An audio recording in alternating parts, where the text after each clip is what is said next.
What's going on, bottom line viewers? It's Mitch here with my first ranking of the top 10 teams in the NFL. These are my top 10 teams after week number 2 of the 2019 NFL season, heading into week number 3 of the 2019 NFL season. Before I rank the top 10 teams, the teams that I feel are the best in football right now, today, make sure that you Gronk spike the like button, subscribe to the Bottom Line View for more NFL videos just like this, and comment below your opinion. Do you think that these teams belong on this list? Do you disagree with this list in any way, shape, or form? Let me know in the comment section below. All right, guys, here we go. The top 10 teams, according to Mitch, me, before week number 3 of the 2019 NFL season. All right, guys, so at number 10, very difficult because there were a lot of teams that I could have put at number 10. There was the Buffalo Bills, honorable mention, Detroit Lions, honorable mention. The New Orleans Saints would be on here if they had Drew Brees for sure, but they don't.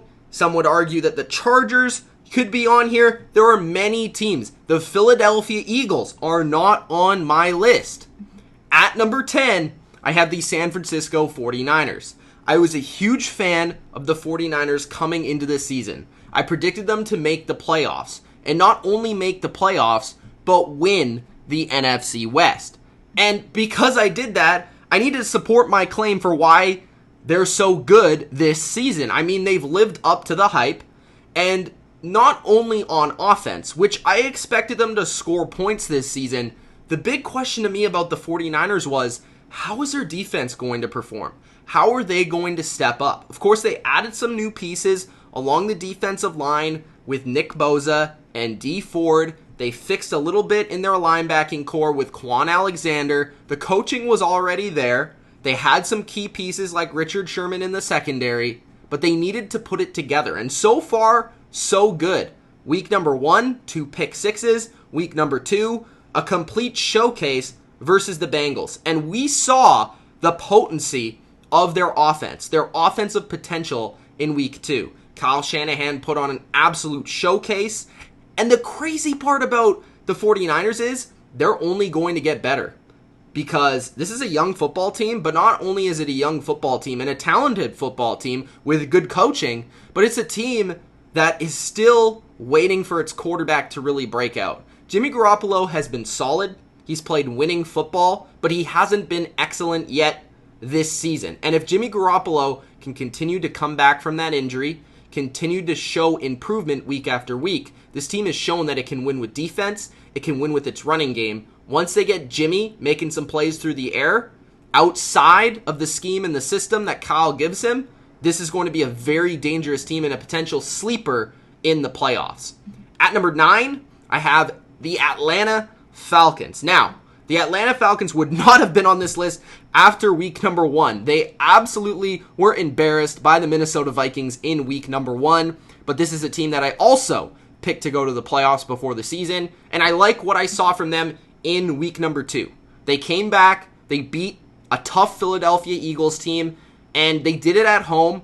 The crowd was rowdy, but the thing that I really liked about Atlanta was not their offense, which I do think is struggling a little bit more than I expected. The offensive line, it's not protecting Matt Ryan the way I want it to, and if they are going to be a legitimate NFC contender, that needs to get better for sure. But the defense is flying around. The defense is fast. The defense is way better than last season in both the secondary and in the front 7, specifically their pass rush. Their pass rush was really impressive versus the Eagles, a top 5 offensive line. You saw Takk McKinley get after the quarterback, Adrian Claiborne improving that defensive line and pass rush, and of course Grady Jarrett. This is an interesting front 7. Deion Jones looked like he's 100% back. Keanu Neal looks fantastic, and they've pretty much improved their secondary with Isaiah Oliver also stepping up in his second season. Atlanta's a very intriguing team to keep watching, Now, I want to see how they do in week 3 versus the Colts. Very good matchup and a very difficult matchup for them on paper. We'll see how they go into week number 3 and play the Colts. At number 8, I have the Minnesota Vikings. The Vikings have major question marks to me, but they also have major strengths. And through 2 weeks, they are 1-1. They beat the team that's below them, Atlanta, and they dominated that game. They ran the football very well. They played defense very well. But with Minnesota, I need to see them get some semblance of a passing game. I haven't seen it yet. It's pretty much the Adam Thielen show through the passing game. Kirk Cousins has not been fantastic, and the scheme is just not there right now. They can run the football as much as they want, but when they get to the playoffs or get versus tough teams to get into the playoffs, they're going to need to pass the ball. And I just haven't seen that yet versus the Packers or the Falcons. So their defense can be good, but it's not really elite. So it's not going to be able to carry the football team. Dalvin Cook has been fantastic, but I need more from the passing scheme itself. The Vikings do worry me, but from what they've done through the first 2 weeks, I'm willing to give them the respect of putting them here at number 8. At number 7, I have the Seattle Seahawks. Now, the Seahawks are a team that I have not been believing in for quite a while. I think with the Seahawks, I'm going to finally give them their respect here. Even though they beat a team without their starting quarterback for most of it, and Ben Roethlisberger going down for Pittsburgh, the thing that I've been impressed with the Seahawks with has been Russell Wilson and the passing attack. Something I didn't expect from the Seahawks this season was the ability to spread a team out and be able to pass the football to win. And versus Pittsburgh, they were able to do that. If they can continue to do that, along with a pretty good running game, they're going to have an offense that I think is going to legitimately be able to have them in the playoff contender NFC conversation. If they can continue to do that. Now, DK Metcalf has surprised me. Disley has surprised me. Russell Wilson overall has surprised me, even though I know he's an elite quarterback.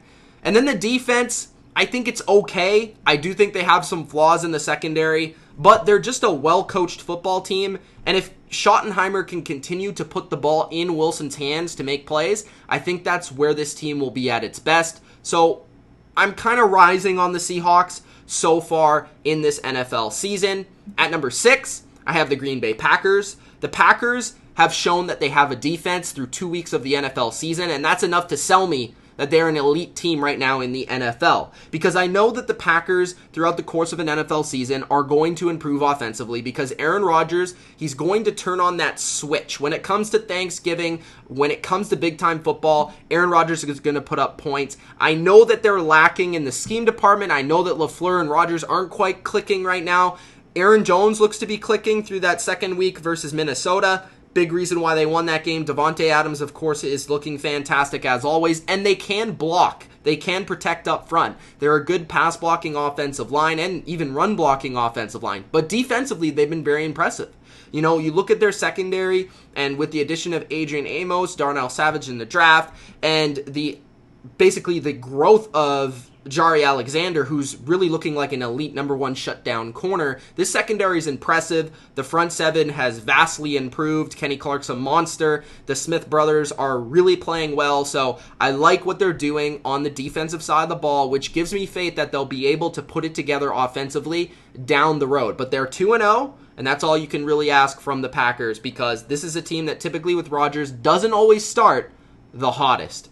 At number 5, I have the Baltimore Ravens. To me, the top 5 in the NFL right now is very, very clear.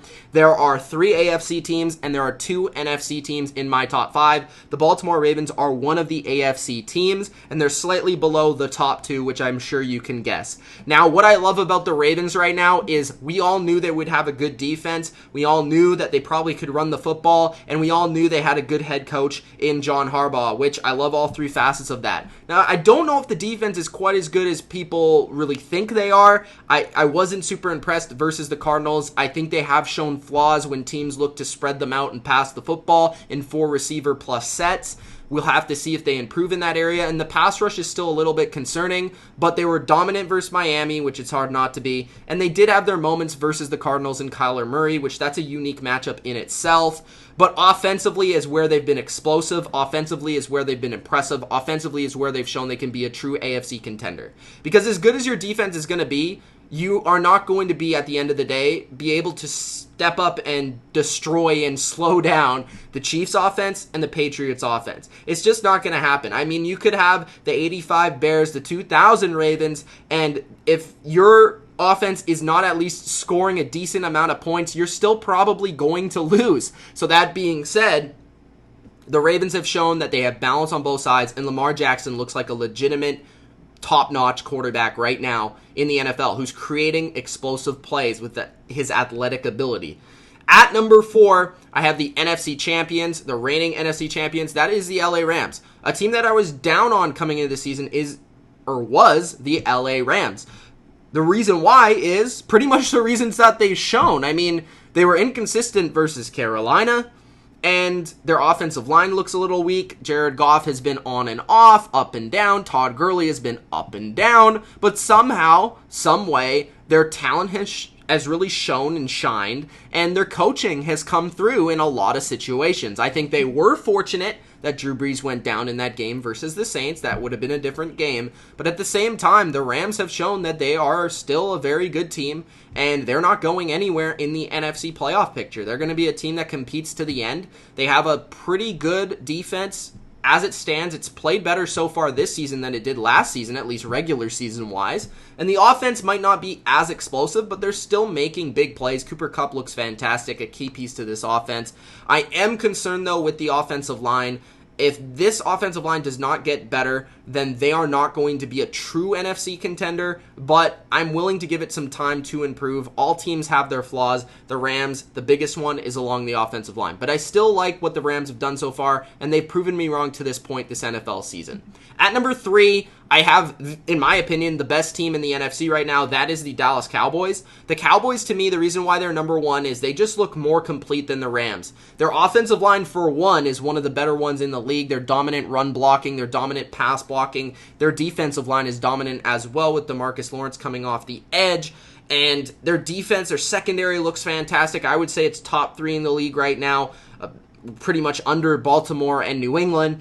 And the coaching has been really good on both sides of the ball. We knew that Chris Richard was going to bring the defense up to speed, and Rod Marinelli, they're good coaches on the defensive side of the ball, and that wasn't the issue last year. But the offensive side of the ball, the OC particularly, has really improved. I mean, Kellen Moore has been fantastic so far with his scheme, setting up Dak to play way better. Dak looks fantastic. Dak looks like an elite quarterback. Dak looks like a franchise quarterback, a guy that deserves the contract. Amari Cooper is playing great. Zeke looks like Zeke. And yeah, Michael Gallup went down, but once he comes back, this is going to be an explosive offense down the road and going into the playoffs. This is for sure a playoff team. This is for sure an NFC contender. They have all the pieces to make it to the Super Bowl this year, and I'm very excited. And I think you should be excited if you're a Cowboys fan this year. At number 2, the Chiefs. The Chiefs have what they had last year. They're an extremely explosive team. And I do think that their defense, maybe it's not as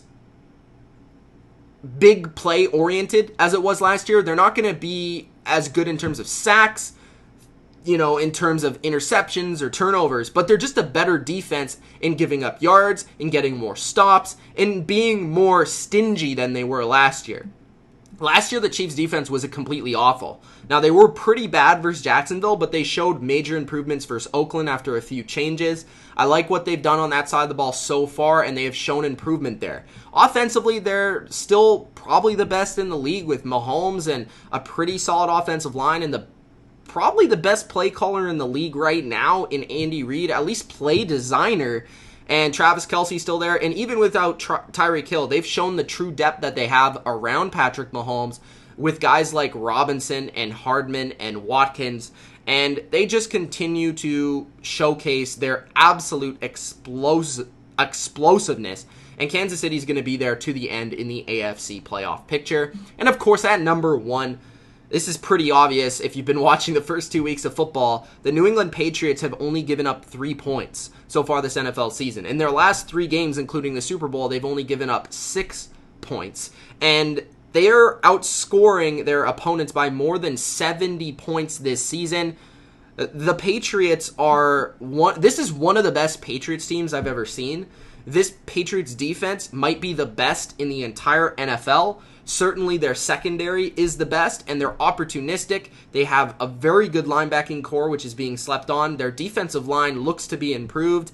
Everything about their defense is just absolutely incredible to watch, and they are not giving any air to breathe for opposing offenses, receivers, quarterbacks, nothing. And then you look at the offense, and they just added Antonio Brown. And it's going to take a little bit of time to explode, but it is going to be so difficult to stop all the weapons that Brady has at his disposal. Not to mention, Brady looks better than he did last year from a physical perspective. Yes, they put Isaiah Wynn on IR for at least 8 weeks here, but they'll figure that out as Dante Scarnecchia is the best O-line coach maybe ever. The Patriots are just so well equipped on both sides of the ball to win the Super Bowl this year. It's absolutely incredible. The Patriots dynasty continues to dominate. All right, guys, those were my top 10 teams going into week number 3.